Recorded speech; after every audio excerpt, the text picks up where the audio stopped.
Today I'm going to give you a demo of the new Slimline multi-point lock, which we're calling the Auto. This particular model is designed to work with self-locking or slam multi-points. That means that when you shut the door automatically locks, giving increased security. So by default, the door is always locked. The handle doesn't do anything.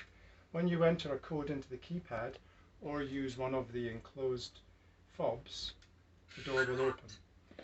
And the handle engages and it opens all the deadbolts. And then 5 or 10 seconds later it goes back into the auto lock mode so that it's locked again. So it makes it very secure.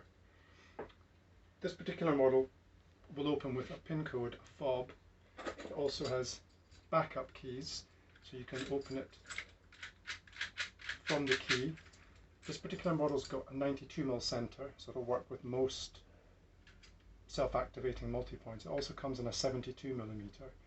In addition, this is a Bluetooth lock, and it also will operate from the app, so you can unlock it from the app. All our locks come with a Wi-Fi bridge, so you can connect the lock to the internet and operate it remotely. If we just turn it around to the other side, it works also as a panic latch, which means that from the inside it will always open so people can get out in an emergency. It's also got an additional thumb turn, so you can, from the inside, you can add additional security. Undo that. And it runs on 4 AAA batteries. Yeah, and that's pretty much it.